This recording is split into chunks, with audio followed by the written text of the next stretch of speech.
پرانے دور میں ایک فتنہ گزرا ہے تاریخ میں، اب اس کا وجود نہیں رہا، تاریخ میں ہے.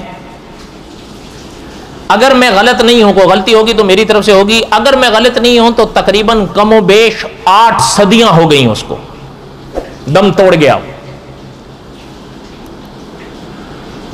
اس کا جو ماننے والا تھا اور اس کو جو بنانے والا تھا،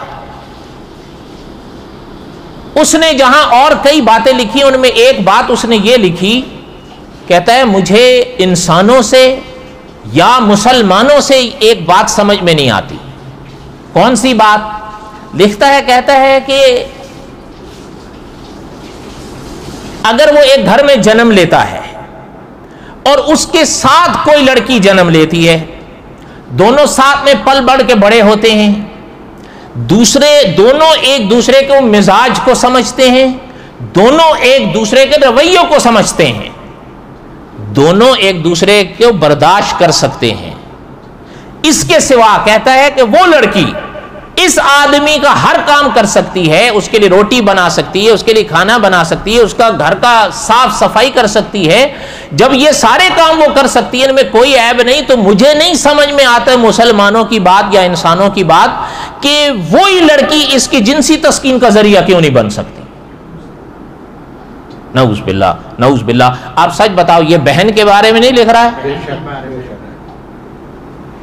اچھا، پھر آگے اس نے ایک سوال کہتا ہے کہ دنیا کا کوئی فرد، دیکھیں بہن سے رشتہ حرام ہونے میں تنہا مسلمان تو نہیں ہے، تنہا دین اسلام تو نہیں ہے، اور بھی مذاہب ساتھ میں ہیں. کہتا ہے دنیا کا کوئی فرد بشر، دنیا کا کوئی شخص میرے اس سوال کا عقلی جواب دے، میں مان جاؤں گا اس کو. اس کی بات سمجھ آئی ہے؟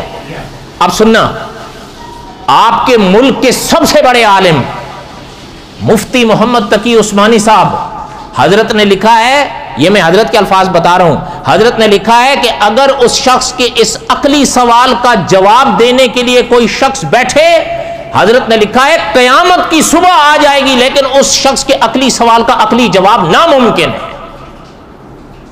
یہ مفتی تقی عثمانی صاحب نے لکھا ہے. تو اب بھائی بات کیا ہے پھر؟ اس کا بات یہ ہے کہ وہ عقل کو وہاں استعمال کر رہا ہے جہاں عقل کا دائرہ نہیں ہے، اس لیے عقل غلط رہنمائی کر رہی ہے. وہ کہہ رہا ہے کہ بھائی اس کی وجہ یہ ہے کہ یہاں پر عقل فیصلے نہیں کرے گی، یہاں تو عقل کو استعمال کرو گے تو یہ نتیجہ نکلے گا، یہاں وہی رہنمائی کرے گی. وہ کیا کہ اللہ نے فرمایا ہے، وہی اللہ کے پیغام کا دوسرا نام ہے نا. اللہ نے فرمایا حرمت علیکم امہاتکم، تمہاری مائیں تمہارے اوپر حرام ہیں، وبناتکم، تمہاری بیٹیاں تمہارے اوپر حرام ہیں، واخواتکم، تمہاری بہنیں تمہارے اوپر حرام ہیں. اب یہاں عقل نہیں چلے گی، عقل تو غلط رہنمائی کرے گی، یہاں وہی رہنمائی کرے گی.